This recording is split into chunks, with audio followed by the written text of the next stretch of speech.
Cronan Saga.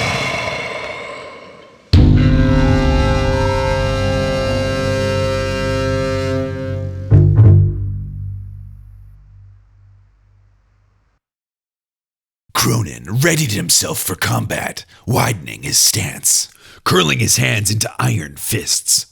The two thugs moaned as smooth jazz flowed through them. The goon wearing the leather jacket heaved and oozed. Eyes blank, his lungs rose and fell in a syncopated rhythm as he took in all the jazz. His leather jacket formed a second skin, a hide, as it stretched along his back, pulling tightly over his juicy, dripping muscles.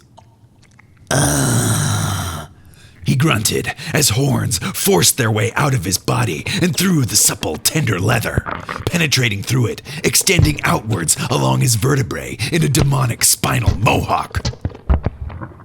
The pale thug, flanking the first, slithered his elongated form into view, his body muscular but lengthening as he moved, vile and serpentine. His grin was twisted in unnatural pleasure, exposing rotted, jagged teeth, glistening sickly orange. In the darkness, Alex dreamily put the headphones on and inserted the tape marked S-Jazz into the player. His eyes closed for a moment before his breathing deepened. So, his breath fluttered. Smooth. There it is! Billy Bird squawked from the safety of a streetlight, his feathers puffed with excitement.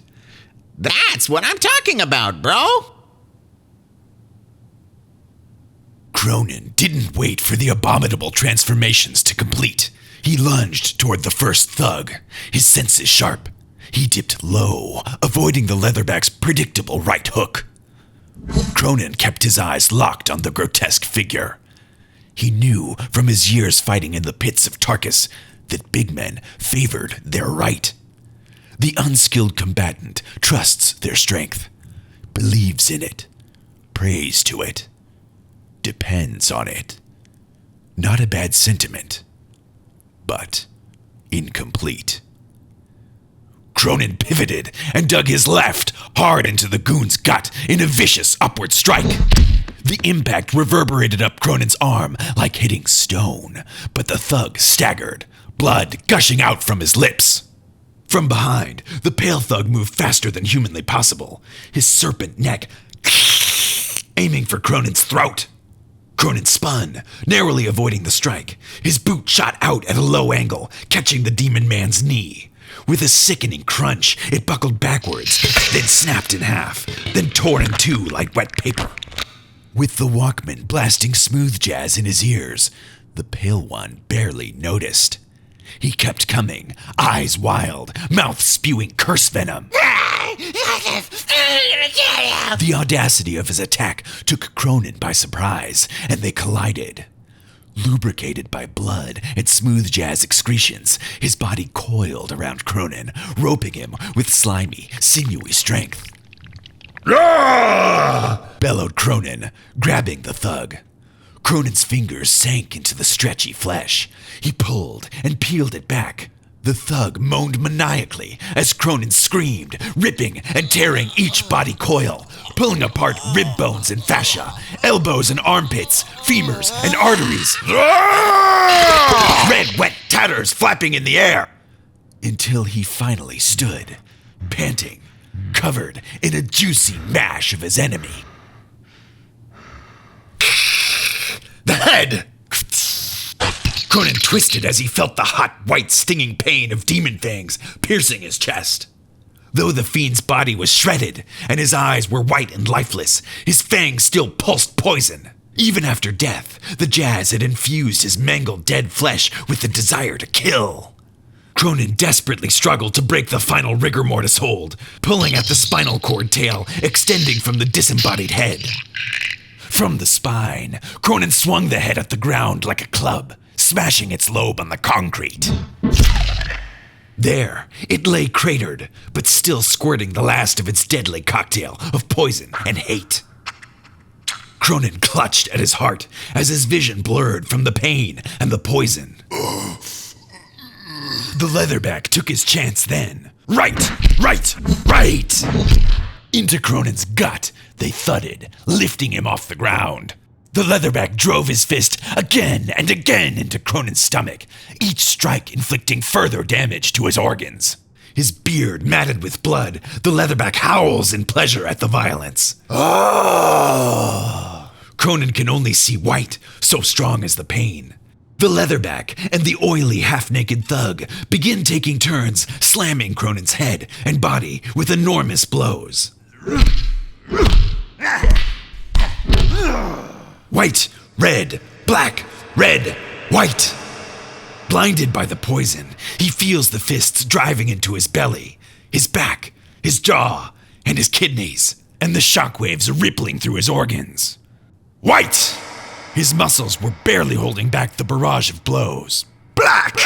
He feels the walls of his spleen rupturing.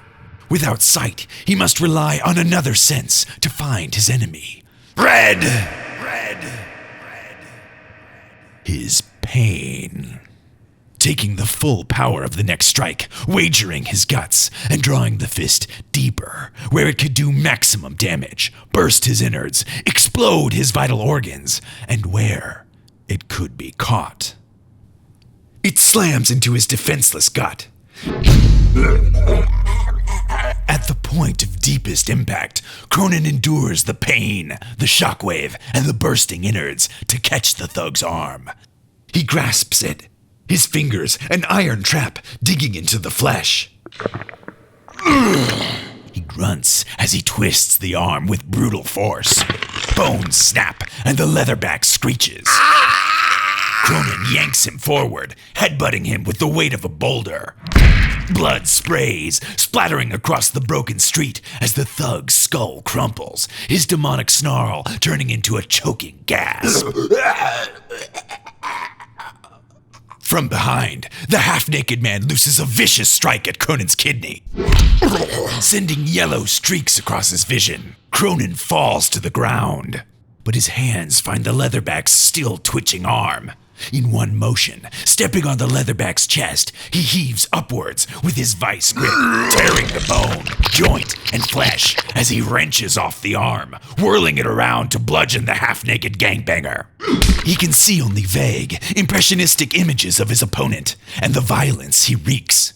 But he swings wide and wildly with his brush. Red, black, red! The attacks are pure intuition. He paints the body red, a mad painter. A streak of color across his face, thick oil paint splattered on the canvas, stuck in his teeth. Black! The figure slumps to the dark asphalt under the onslaught as Cronan mixes the colors.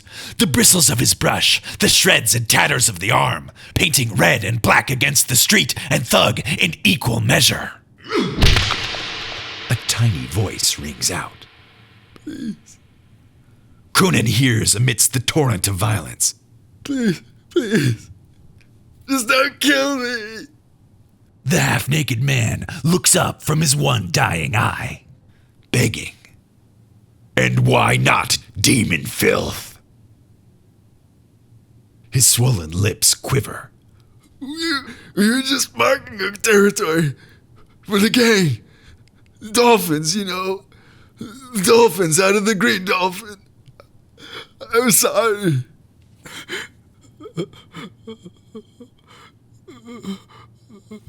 Who gave you this? Cronan gestures to the Walkman. It was He pauses for a moment, as though he realizes the weight of his next words. the jazz maker. Alex leapt at the man before Cronan could respond, wild and possessed with unholy speed and power. You fucker!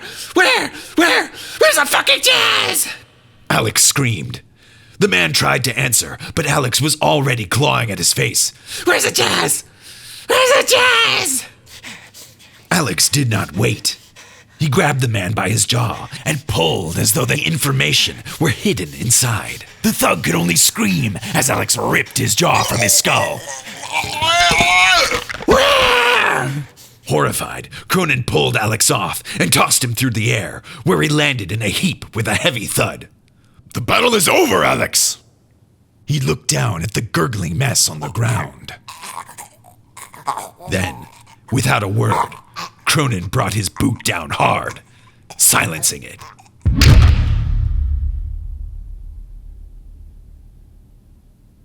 Cronan walked over to Alex, who was rocking where he had landed, holding his head.